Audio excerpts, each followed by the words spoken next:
These are our last two examples from section 7.1. Example 7.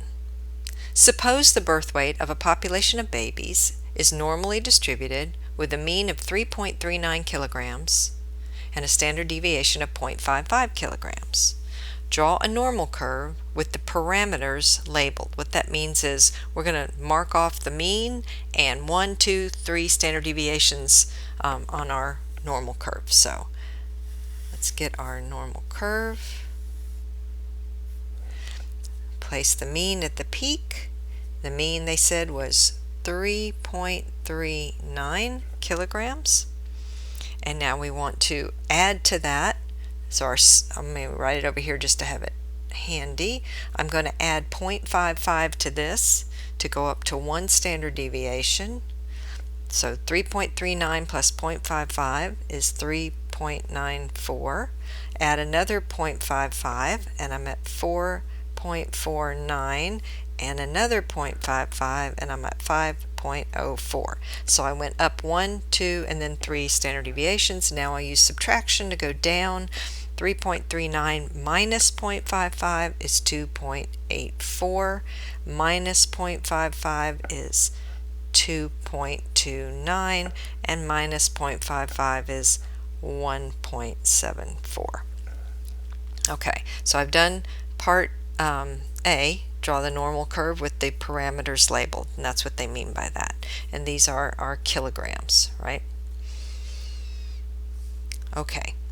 Part B says shade the region that represents the proportion of birth weights below 2.84 kilograms. Okay, so they're saying to shade this region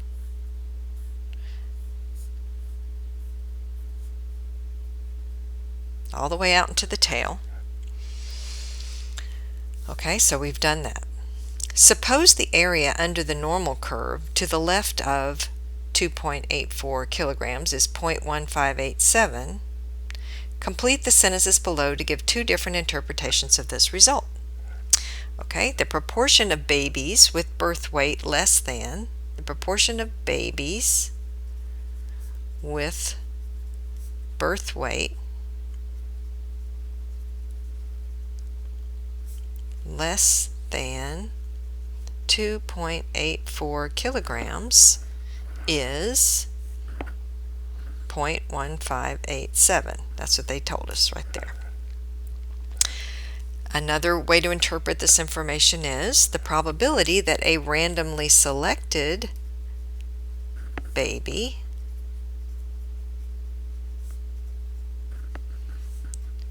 will have birth weight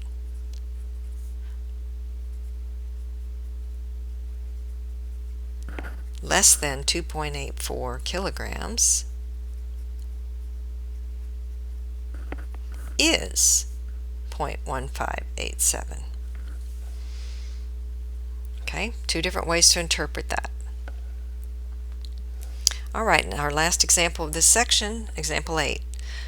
Suppose the volume of milk produced per day by a population of cows is normally distributed with a mean of 23.1 gallons and a standard deviation of 2.4 gallons.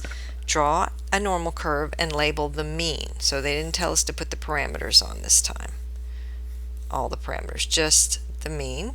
So here's 23.1, and this is gallons. This whole number line here is gallons. The height is the probability, right?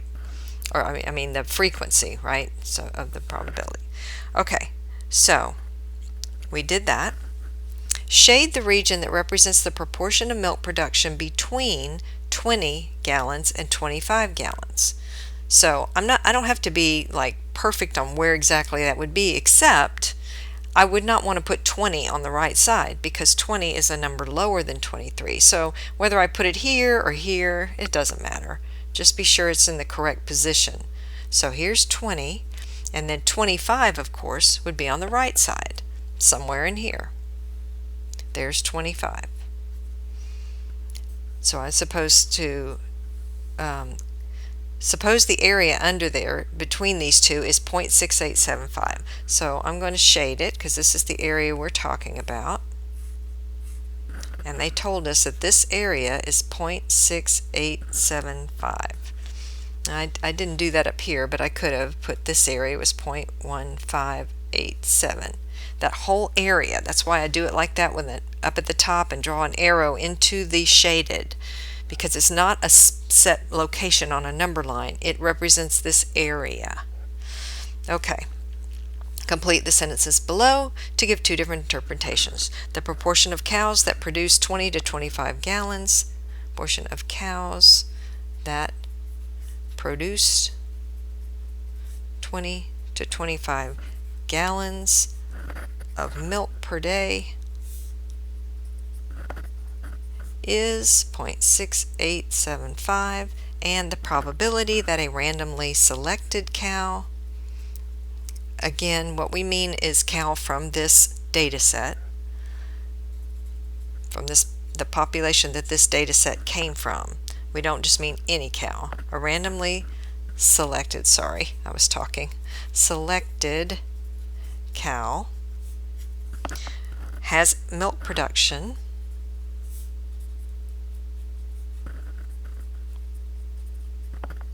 between 20 and 25 gallons per day is 0.6875. Okay, two different ways to interpret that result.